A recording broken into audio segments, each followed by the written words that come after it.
मान में दो फूल श्रद्धांजलि नहीं देता और बात पिछड़े समाज की।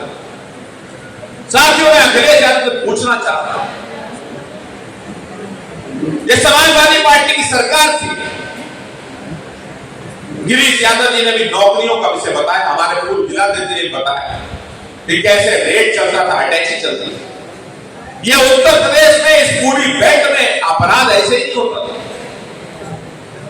पुलिस की नौकरी निकलती थी, अटैची पहुंचती। जाहिर सी बात है, कोई नौकरी अगर मेहनत करके क्वालिफाई करके मेरिट में जाएगा तो रात दिन मेहनत करेगा, तपस्या करेगा, जनता की सेवा करेगा। और कोई 10-20 लाख की अगर घूस देकर नौकरी पाएगा तो नौकरी पाते ही जहां पोस्टिंग होगी उस क्षेत्र के अपराधियों से साठगांठ करेगा, बातचीत करेगा, भैया मेरे तो 20 लाख फंस गए हैं, तुम्हें जहां डकैती डालनी है डालो, हमें 20 के 40 करवाने की व्यवस्था करो। और तभी ये नौबत थी कि समाजवादी पार्टी सरकार में रात से लूट डकैती, हत्या, बलात्कार होता था। पुलिस को, नेताओं को भी पैसा पहुंचता था, पुलिस को भी पहुंचता था। आज भारतीय जनता पार्टी की सरकार है, आदरणीय गिरीश जी ने बताया। मैं आपके बीच में कुछ योगी जी का अभिनंदन करना चाहता हूं कि पुलिस की भर्ती हजारों संख्या में उन्होंने करी और इस प्रदेश का जो भी नौजवान योग्य रहा होगा उसको बिना सिफारिश के नौकरी जब निकली थी, तमाम फोन मेरे पास किया है। क्या देखिए, योगी जी के साथ आपको अक्सर बैठना होगा, युवा मोर्चा पर उनका विशेष स्नेह रहता है, जरा कुछ हमारे भी लोगों की नौकरी लगा दो, मेरे घर के बेटे की नौकरी लगा दो। मैंने कहा योगी जी की सरकार में कोई सिफारिश नहीं। अगर यादव समाज का भी कोई बेटा उस लायक होगा, उसको घर बैठे नौकरी लगी होगी। किसी भी बिरादरी का नौजवान, समाजवादी पार्टी सरकार में 90% नौकरी एक बिरादरी को मिलती थी। इस सरकार में जो योग्य उत्तर प्रदेश में किसी भी बिरादरी का नौजवान रहा होगा उसको नौकरी देने का हमारी सरकार ने किया। और जब मैं अपराध की बात कर रहा था, क्या हौसले थे अपराधियों के। साथियों, कल्पना करिए, आम आदमी को बात छोड़ दिए, जो विधायक अपराधियों के खिलाफ लड़ाई लड़ते थे, आम आदमी का संरक्षण करते थे, ऐसे विधायकों तक की हत्या होती थी। मुख्तार अंसारी AK-47 से कृष्णानंद राय की हत्या करवा देते थे, चोटी काट के ढाका लगाते थे, राजू पाल की भी हत्या हो जाती थी। और आज जो PTM में दलितों की बात करते हैं, दलितों की बेटी मायावती की तो हत्या हो जाती, उनकी जान बचाने वाले स्वर्गीय वीरेंद्र द्विवेदी की भी हत्या हो जाती थी। और इन सब हत्यारों को संरक्षण देने का काम करता था। इन सब हत्यारों को संरक्षण देने का समाजवादी पार्टी करती। आज अखिलेश यादव जब पुलिस अपराधियों पर कार्रवाई कर रही है तो अपराधियों की जाति ढूंढ रहे हैं। कानपुर में पुलिस के ऊपर फायरिंग करने वाले विकास दुबे का अगर एनकाउंटर होता है तो ब्राह्मण समाज में जानते हैं, कहते हैं ब्राह्मण समाज से अत्याचार हो रहा है। मंगेश यादव का अगर एनकाउंटर हो जाता है तो यादव समाज में कहते हैं कि जाति देख के एनकाउंटर हो रहा है। अगर गुजाना का एनकाउंटर हो जाता है तो जाट गुजरों में जाते हैं। किसी वैश्य का होता है, ठाकुर का होता है तो उनकी जातियों में जाकर कहते हैं कि जाति देख के कार्रवाई हो। अरे अखिलेश यादव, ये जो अपराधी है, जो पुलिस वालों की हत्या करते थे, आम आदमी को लूटते थे, हत्या बलात्कार करते थे, अभी जो डकैती डालते थे, उन परिवारों के प्रति तुम्हें बिल्कुल सहानुभूति नहीं। अपराधियों में भी जाति ढूंढ रहे हो और राजनीति कर रहे हो, शर्म आनी चाहिए।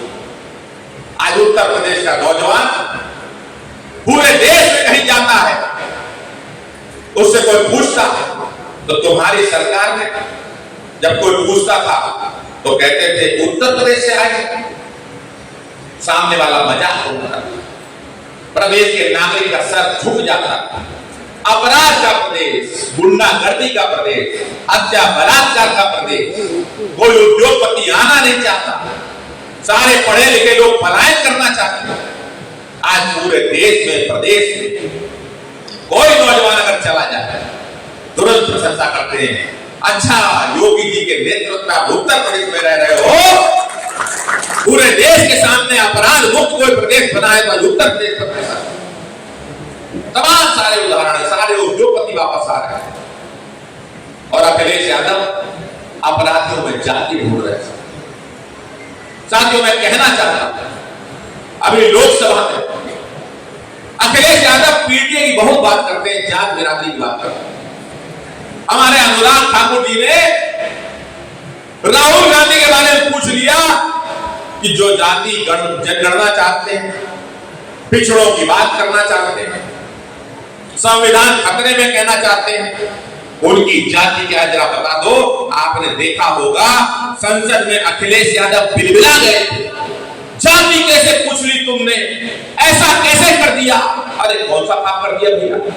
कोई सर्टिफिकेट जाली होता है तो जाति लिख दी जाती है, कहीं नौकरी मिलती है, आरक्षण मिलता है तो जाति लिख दी जाती है, जाति जनगणना होगी वो भी जाति लिखी जाती है।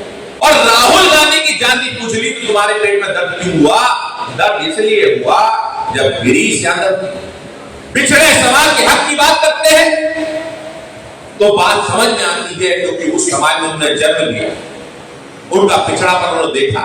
हमारे एक वाल्मीकि भाई बैठे हैं, जब अपनी जाति की बात करते हैं तो बात समझ में आती है, दलितों के ऊपर जो अत्याचार हुए उन्होंने महसूस किया हो।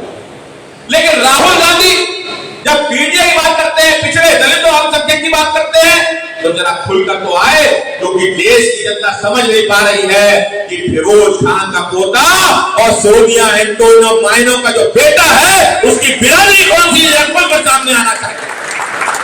अखिलेश यादव के पेट में दर्द हो जाता है। और जो राहुल गांधी जो जगह जगह दलितों पिछड़ों की बात करते हैं, 8,500 रुपए खटाखट पहुंचा देंगे, हमारी सरकार बनी तो इतनी नौकरी देंगे, इतना रोजगार देंगे, किसानों का यह भला करेंगे। अरे मैं पूछना चाहता हूं, तुम्हारे केंद्र में कितने साल सरकार रही, तुम्हारे पूर्वजों को कितने साल सरकार रही, तुमने क्या किया इस देश के लोगों के लिए, जरा बताओ। तुम्हारे पिताजी कहते थे कि मैं दिल्ली से 1 रुपया भेजता हूं तो 85 पैसे दलाली भ्रष्टाचार में चला जाता है। तुम्हारी अभी मध्य प्रदेश में कुछ दिन के लिए सरकार आई, तुमने कहा था किसानों को भला कर देंगे, किसानों को ठेंगा दिखा दिया था, दोबारा चुनाव हुआ, 90% सीटों का भारतीय जनता पार्टी सरकार आई, जनता ने जवाब दे दिया।